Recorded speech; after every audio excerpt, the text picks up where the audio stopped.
அமர்ஜா ஜோதிடத்தின் சார்பாக நேயர்களை உங்களை சந்திப்பதில் மிக்க மகிழ்ச்சி. இப்போ நம்ம 12 லக்னத்தை பற்றி பேசிகிட்டே இருக்கோம். மேஷம் முதல் மீனம் வரைன்னு பேசிகிட்டே வரோம். அதில் மிதுன லக்னக்காரர்களுக்கு எப்படி இருக்கும், அவர்களுடைய குணாதிசயம் எப்படி இருக்குங்கிறது பார்க்க போகிறோம். அதே மாதிரி மிதுன லக்னத்துக்கு இந்த சனி பயிற்சி எப்படி இருக்கும். பொதுவாக ராசி படி பார்க்குறது வேறு, லக்னங்கிறது ஒரே அமைப்பு தான். லக்னங்கிறது எல்லாருக்கும் போது அந்த லக்னம் மிதுன லக்னமே தான், அது மாற்றமே வராது. இப்போ அதே மிதுன ராசின்னு வச்சிங்க, அதில் திருவாதிரை புனர்பூசம் இதெல்லாம் வரும், அதை மாறும். இது லக்னத்தில் மாறாது. அந்த மாதிரி உள்ள மிதுன லக்னத்தில் பிறந்தவர்களுக்கு அவங்களுக்கு அந்த லக்னத்துக்கு அதிபதி புதனாக வருவார். அந்த மிதுன லக்னத்துக்கு அதிபதி புதன் வருவார்.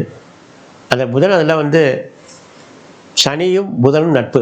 இப்போ வருகின்ற சனி பயிற்சி உங்களுக்கு வர்றதுனால ஒரு எந்த பாதகமும் கிடையாது. ஏன்னா காரணம் நட்பு பெற்றவர், உங்களுக்கு புதனுடைய நட்பு பெற்றவர் தான். இப்போ உங்களுக்கு 9 அதாவது பாக்கியஸ்தானத்தில் வர்றாரு உங்களுக்கு சனி.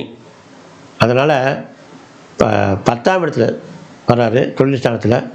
இந்த தொழில் ஸ்தானத்தில் வர்றதுனால உங்கள் மிதுன லக்னத்துக்கு தொழில் ரீதியான சில தடைகள் வர்றதுக்கு வாய்ப்புகள் உண்டு. ஏன்னா தொழில் ரீதியாக அவர் 10ஆம் இடத்துல உட்காரக்கூடாது. சனி எந்த இடத்துல உட்கார்றாரோ அந்த இடத்த கெடுத்து விடுவார்.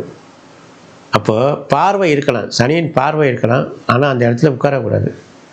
இப்போ மிதுன லக்னத்துக்கு ஏதாச்சும் இப்போ நீங்கள் தொழில் பண்ணிகிட்டே இருக்கா பரம்பரையாக, இல்லை புதுசாக ஒரு தொழில் தொடங்க போகிறோன்னா கொஞ்சம் பார்த்து செய்யுங்க. ஏற்கனவே நீங்கள் பூர்வீகமாக பண்ண தொழிலெலாம் உங்களுக்கு கொஞ்சம் தாமசம் பண்ணும். நல்லா லாபகரமாக போயிட்டே இருந்துச்சு சாமி, இப்போ கடந்த ஒரு வருஷமாக 6 மாதமாக கொஞ்சம் சுமாராக போயிட்டே இருக்குது அப்படின்னு கொஞ்சம் தாமசம் பண்ணும். ஏன்னா உங்களுக்கு 10ஆம் இடத்துல சனி உட்காந்துருக்காரு இல்லையா தொழில் ஸ்தானத்தில். அதனால் கொஞ்சம் தொழில் இப்போ ஏற்கனவே 100க்கு நம்மளுக்கு 50 ரூபா லாபம் கிடைச்சிருக்குன்னா இப்போ 20 ரூபா தான் கிடைக்கும்.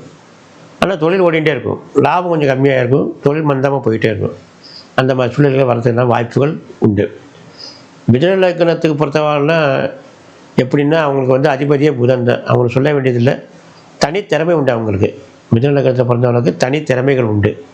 அதாவது 64 கலைகளுக்கு அதிபதினு சொல்கிறோம் இல்லையா, அந்த மாதிரி சில பேர் படிச்சிருப்பா, சில பேர் படிக்காமலே இருந்திருப்பா. ஆனாலும் அவங்களுக்கெல்லாம் எதுவுமே நம்ம சொல்ல வேண்டியதில்லை. அவங்க தானாக புரிஞ்சிக்கிட்டு அவங்க திறமையை செய்கிற மாதிரி ஒரு குணாதிசயம் கொண்டவங்க தான் இந்த மிதுன லக்னத்தில் பிறந்தவங்க.